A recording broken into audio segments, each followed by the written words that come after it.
What's up, everybody? Welcome to another episode of the Rideshare Hub. I am your host, Greg Wave. Let's see. So today, this is kind of a random one, but I like this, and I think it is actually something to consider if you're a current driver. And today is 7 reasons why you maybe shouldn't drive Uber or Lyft.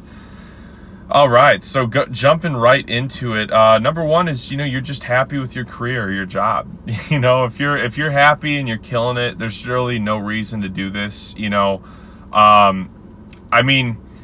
could hypothetically do 2 or 3 rides a day, and at the end of the week, use all the extra money you make, put it in a mutual fund. You could do something really smart with it, but in general, if you're happy, don't change things up. There's no reason to.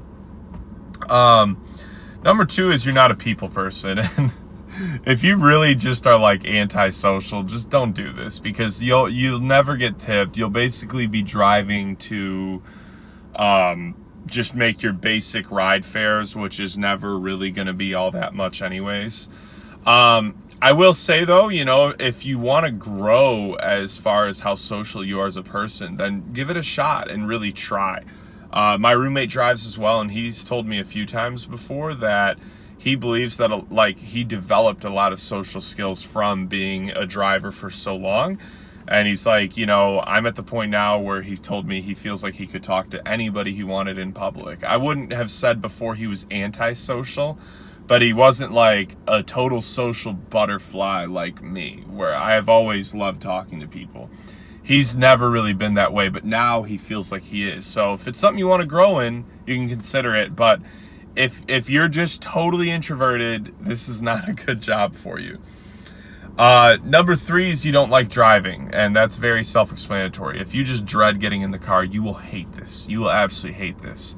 Again, for me, I can hop in a car and drive 14 hours straight, cross country, whatever. I don't mind. I've driven across the nation a few times. I love driving. I always have. So again, it's another reason that it fits me very well. But if you don't like driving, you're gonna hate this. Like, go work literally any other job. Number 4, this is an interesting one. If you're the type of person where you need a boss and you really need someone setting that structure for your life as far as your hours and how you're gonna work, another good reason why you shouldn't be doing this. And I learned this the hard way. Like, you have to be very motivated, because it's going to be so easy to think, I'm not going to drive today, I'll drive extra tomorrow. And then tomorrow comes and you don't drive extra. So if you have to have someone almost forcing you to have structure, like, having a boss that's telling you you're coming in 4 days this week and you're fired if you don't, then this is not a good option for you, because you'll just get lackadaisical and you'll never actually work. Number 5 is if you have a bad car. Obviously, you guys know, I think it varies by state, but I think most states in general are like, you have to have a 2005 or newer.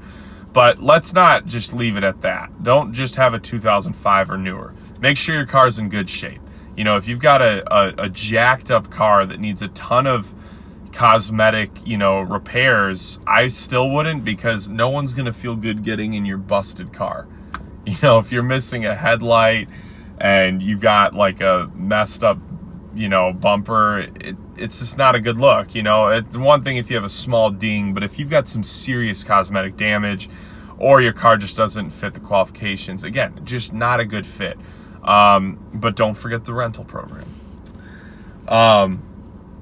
Number 6 is if you just have bad scheduling in general. So if you're a part-time driver like me, but you can't ever drive peak hours, I don't really think it's worth it, because you'll spend more time sitting in your car just doing nothing than actually making money. The non-peak times I've found can be very, very deathly slow.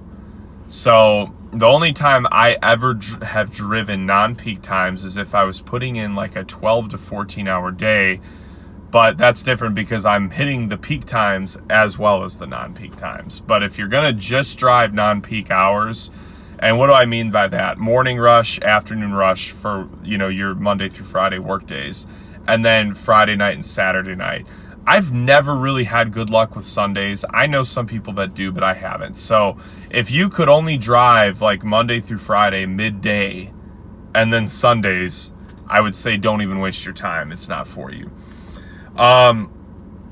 And then the last one, this is going to be kind of a rare scenario, but I have some friends that like, they get fatigued really easily from driving and more than 1 or 2 hours of being in the car, and they like have to stop. So if you experience anything like that, or driving in general is just bad for you based on a condition you have, obviously that's probably self-explanatory that it's not for you, but just in general, like, you know, you do have to remain relatively alert. So if you're the type of person that zones out easily, you get tired easily, this is just, again, not a good fit for you. So there's my 7 tips, guys, or 7 tips, I'm sorry, y'all. There's my 7 reasons to not drive Uber and Lyft based on who you are. If you like the video, give it a thumbs up. I've got a lot more videos coming your way, guys, so be sure to subscribe so you're seeing it before anyone and getting these tips and all the info you can to make sure you're really crushing it out there. So have a great rest of your day, guys. I will see you soon.